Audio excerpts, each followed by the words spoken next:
അപ്പോൾ നമ്മുടെ ഈ അന്നത്തെ ദിവസം നമ്മൾ അതായത് 24-ാം തീയതി ആർക്കെങ്കിലും പൈസ കൊടുക്കാനുണ്ടായിരുന്നോ? അങ്ങനെ എന്തെങ്കിലും ഒരു പ്രഷർ അഫാൻ ഉണ്ടായിരുന്നോ? അഫാന് അന്ന് എൻ്റെ മതിനെ ഫോൺ വിളിച്ചായിരുന്നു കാലത്ത്. പൈസ കൊടുക്കണം 50,000 രൂപ.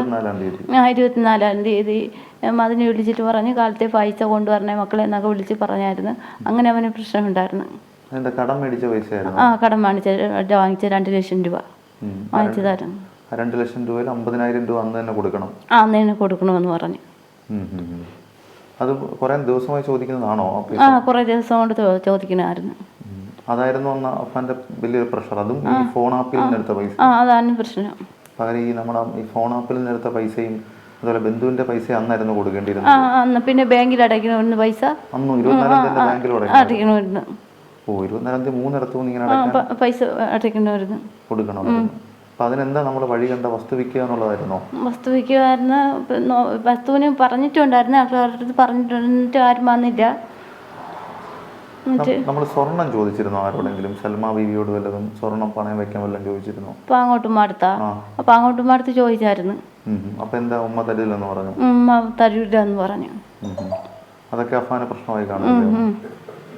ഏതായാലും വളരെ വേഗം ഉമ്മയുടെ എല്ലാ പ്രശ്നവും മാറട്ടെ, ആരോഗ്യമൊക്കെ പഴയപടിയായി വരട്ടെ, ജീവിതത്തിലേക്ക് പഴയതുപോലെ തിരിച്ചു വരട്ടെ. എന്തായാലും 2 മക്കളില്ലാത്തൊരവസ്ഥ അത് ഏതൊരു മാതാവിനെ സംബന്ധിച്ചിടത്തോളം സഹിക്കാൻ കഴിയുന്ന ഒന്നല്ല. 2 മക്കളും ഒരേ ദിവസമാണ് പോയത്. 2 മക്കളും ഒരുപോലെ വളർന്നു വന്നെ പൊന്നമ്മ മക്കളെ 2 ഒരുപോലെ പോയി. ഏതായാലും എല്ലാ വിഷമവും മാറട്ടെ എന്ന് മാത്രമാണ് പറയാനുള്ളത്. അത് മാറും, അത് മാറി ജീവിതം പഴയപടി ആവട്ടെ, എല്ലാ പ്രശ്നങ്ങളും മാറട്ടെ കേട്ടോ, എല്ലാം മാറട്ടെ.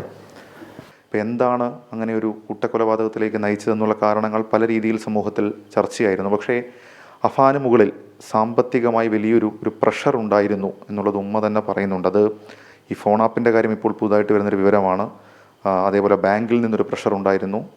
കൂടാതെ ബന്ധുവിൻ്റെ വീട്ടിൽ ബന്ധുവിനും അന്ന് അങ്ങനെ ഒരു 50,000 രൂപ ഫെബ്രുവരി 24 എന്ന് പറയപ്പെടുന്ന ദിവസം കൊടുക്കേണ്ടിയിരുന്നു. അങ്ങനെ ഒരു വലിയ സാമ്പത്തിക പ്രതിസന്ധി അഫാന് മുകളിലുണ്ടായിരുന്നു. എന്തൊക്കെ തന്നെയാണെങ്കിലും അഫാൻ ഇപ്പോൾ നിയമപരമായി നടപടികൾ നേരിടുകയാണ്. അഫാനെ ക്ഷമിക്കാൻ കഴിയില്ല എന്ന്, അഫാനോട് ഒരിക്കലും ക്ഷമിക്കാൻ കഴിയില്ല എന്ന് ഈ അമ്മ തന്നെ പറയുന്നു. കാരണം അത്രത്തോളം വലിയ ക്രൂരതയാണ് ഈ കുടുംബത്തോട്, അല്ലെങ്കിൽ ഈ അമ്മയോടും അച്ഛനോടും ചെയ്തത്. പഴയ ജീവിതത്തിലേക്ക് ഇനി മടങ്ങി വരാൻ കഴിയില്ലെങ്കിലും ആവുന്ന പോലെ ജീവിതത്തിലേക്ക് മടങ്ങി വരാൻ ശ്രമിക്കുകയാണ്. വെഞ്ഞാറമൂട് കൂട്ടക്കൊലപാതക കേസിലെ പ്രതി അഫാന്റെ മാതാവും പിതാവും.